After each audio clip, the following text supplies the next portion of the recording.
warahmatullahi wabarakatuh. Perkenalkan, nama saya Alfi Fauzia dengan NIM 192231002 yang akan mempresentasikan hasil dari laporan praktikum SKP Analisis Data Food Frequency Questionnaire atau FFQ. Nah, di sini sebelum masuk ke analisis data, maka kita beda dulu terkait apa latar belakang dari adanya survei konsumsi pangan FFQ ini. Yang pertama adalah konsumsi gizi berperan penting dalam kesehatan atau pencegahan penyakit. Selanjutnya, banyak individu yang belum memahami kecukupan gizi sehingga perlu adanya survei konsumsi pangan. Selanjutnya ada FFQ, digunakan untuk memetakan pola konsumsi jangka panjang. Nah, di sini untuk rumusan masalah yang akan kita bahas adalah ada 3 poin. Yang pertama, bagaimana pola makan konsumsi pangan mahasiswa berdasarkan FFQ. Selanjutnya, bagaimana keberagaman konsumsi mempengaruhi status gizi. Dan yang terakhir, bagaimana peran FFQ dalam merancang intervensi gizi yang lebih baik lagi. Selanjutnya, nah, di sini kita akan mengetahui terkait tujuan dari praktikum yang telah dilakukan. Yang pertama, secara umum, kita akan dapat mengetahui pola konsumsi pangan mahasiswa dengan metode FFQ. Selanjutnya, secara khusus, dapat mendeteksi pola konsumsi mahasiswa. Selanjutnya, menganalisis keberagaman konsumsi dan menghubungannya dengan status gizi. Yang terakhir adalah mengevaluasi peran FFQ dalam memberikan rekomendasi gizi. Nah, selanjutnya kita akan masuk kepada hasil data kelompok dan juga data pasangan, karena di sini ada 2 data yang kita ambil.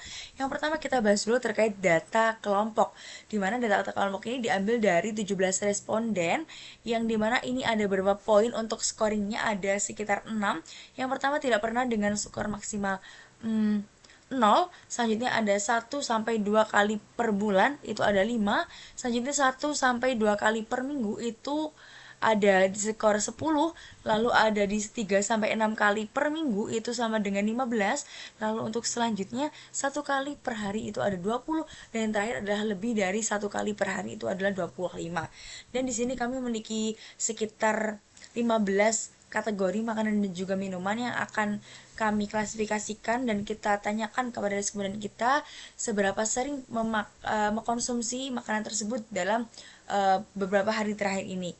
Nah, di sini langsung saja kita masuk ke dalam total skor yang didapatkan, yaitu di angka 505.280, dimana ketika di rata-rata dengan jumlah responden yang ada sebanyak 17 akan mendapatkan nilai sebanyak 311.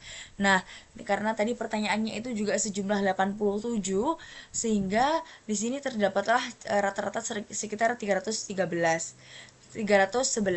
Nah, sehingga pola konsumsi ini menunjukkan kecenderungan yang cukup berimbang, di mana sayuran, buah, serta lauk hewani terutama daging putih dan juga telur menjadi kelompok dengan skor tertinggi. Hal ini mencerminkan adanya kebiasaan pengkonsumsi pangan segar yang relatif baik begitu. Karena di sini untuk nilai yang paling tinggi itu ada pada jenis produk daging dan juga unggas gitu. Makanya untuk nilainya juga cukup tinggi. Nah, untuk selanjutnya kita di sini memvisualisasikannya adalah bentuk diagram batang dan juga diagram atau pie chart, diagram lingkaran, dimana kita di sini bisa lihat ya terkait tingkat perbedaan antara makanan satu dengan makanan yang lain itu yang paling banyak yang mana.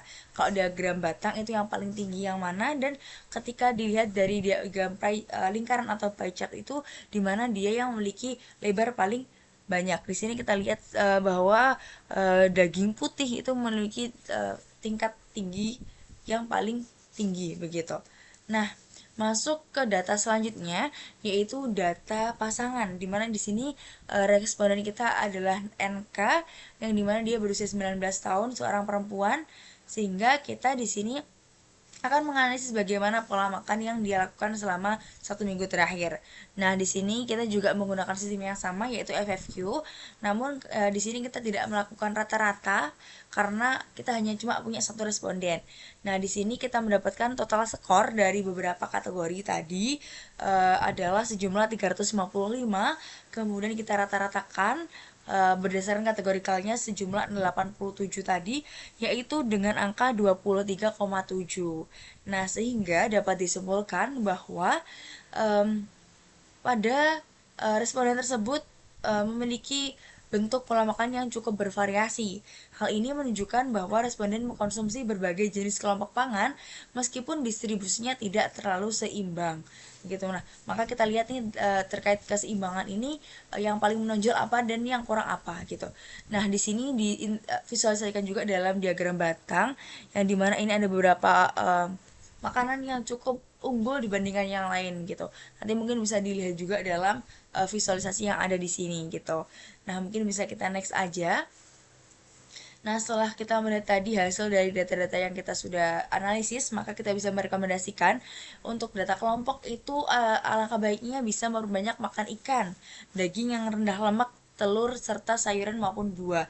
Serta bisa dikurangi juga terkait makanan olahan, lalu saus instan dan juga makanan cepat saji. Dan yang untuk individu yang NK tadi yaitu mempertahankan variasi karena dia juga sudah cukup baik untuk variasinya, lalu bisa menambahkan ikan, lalu susu yang rendah lemak serta serealia yang utuh, serta selanjutnya ganti sebagian bumbu instan dengan bahan yang lebih segar untuk mengurangi kadar natriumnya begitu.